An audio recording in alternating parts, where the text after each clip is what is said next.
This is immigration attorney Amanda Thomas.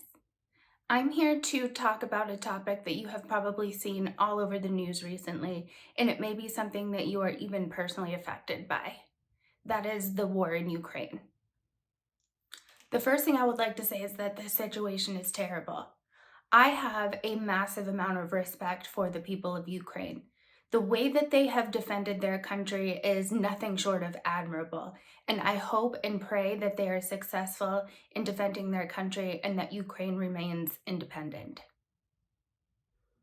International travel and immigration to the United States typically require services conducted at an embassy. An embassy is the headquarters of U.S. representatives in that respective country. The purpose of an embassy is to provide services for U.S. citizens abroad, such as passport services or emergency services. Embassies also exist to help serve non-U.S. citizens who are wishing to receive a visa to get permission to enter the United States. There is a U.S. embassy in Kyiv, Ukraine. However, on February 12, 2022, the U.S. ordered the departure of most employees at that embassy due to ongoing Russian military action. And on February 13th, 2022, the U.S. suspended all consular services at that embassy. So the embassy in Kyiv has been closed since February 13th, 2022. The website for the embassy in Kyiv states that those who need a non-immigrant visa can apply in any country in which they are physically present and for which there are appointments available. I am not sure how freely non-immigrant visas will be issued under these circumstances. In order to be issued a non-immigrant visa, you have to convince the consular officer that you do not have intent to use a non-immigrant visa to move to the United States permanently. While I do believe that there is a lot of sympathy for people affected by this situation, I'm not sure how much a consular officer will be screening for immigrant intent when processing applications for non-immigrant visas. Additionally, I do not know how much a Customs and Border Patrol officer will screen for immigrant intent for those attempting to use a pre-existing non-immigrant visa to enter the United States. For those who have immigrant visa applications that were pending at the embassy in Kyiv, the United States government has issued guidance stating that you may be able to transfer the process of that application to a different embassy. However, the guidance also states that every embassy will have its own procedures and requirements for a transfer, so you should contact them to figure out if your application qualifies and how to initiate that transfer.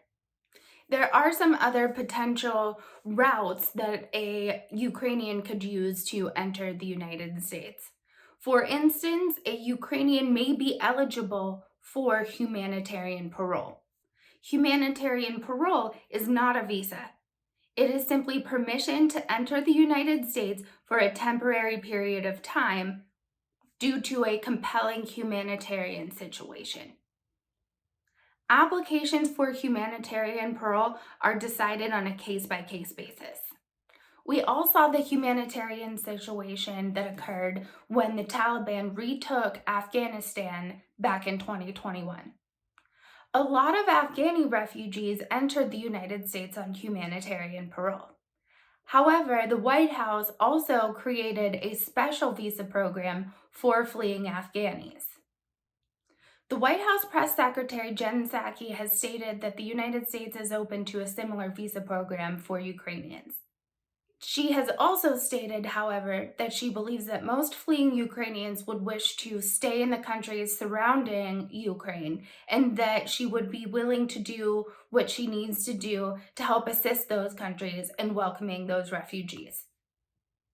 The countries surrounding Ukraine have done an excellent job welcoming refugees.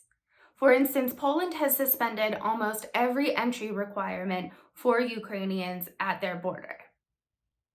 The surrounding countries have also opened welcome centers They have arranged for transportation of refugees within that country, and some of the countries have even opened their borders to fleeing Ukrainians that are bringing their pets. Another big development is that the United States has granted temporary protected status to all Ukrainians already present in the United States. Temporary protected status is not a visa and it is not a path to permanent residence.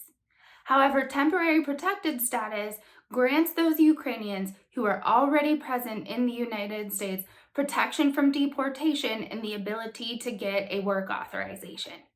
This temporary protected status has been granted for 18 months.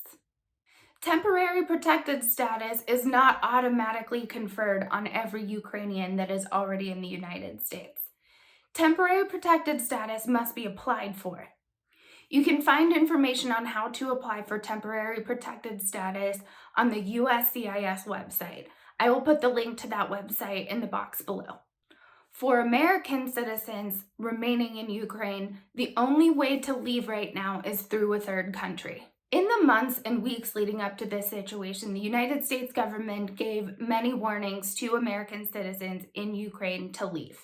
President Biden has already stated that there will be no assistance to Americans who decide to remain in Ukraine. He has even gone as far as to say that sending troops in to help Americans who chose to stay in Ukraine would risk war. The website for the U.S. Embassy in Kyiv has links for resources and suggestions on where to go for those American citizens that chose to remain in Ukraine that now need to flee. What will happen to those who have to remain in Ukraine during and after this conflict is unknown. What we do know is that it will be a long time before there will be a functioning U.S. embassy in this part of the world. As news about this conflict comes out, it becomes more and more obvious that Russian citizens do not support this war either. It is really unfortunate for those Russian citizens who do not support this war, but nonetheless will be suffering the consequences. Russia is under a level 4 travel advisory. That means that the United States says, do not travel there. On April 23, 2021, all non-immigrant visa services were suspended at the embassies and consulates in Russia. This was due to a notification from the Russian government prohibiting the employment of any foreign nationals in any capacity at the embassies and consulates in Russia. Russian citizens can apply for non-immigrant visas at any embassy in any country in which they are physically present and in which there are appointments available. Immigrant visa processing at the embassy and consulates in Russia are also suspended.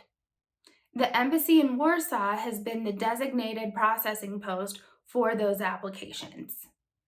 Travel out of Russia is difficult right now, regardless of visa status. The European Union has banned all flights out of Russia in its airspace.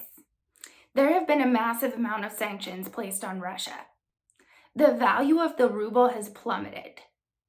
The value of 1 ruble is worth less than 1 US penny right now. Russian citizens are also experiencing difficulty accessing many websites.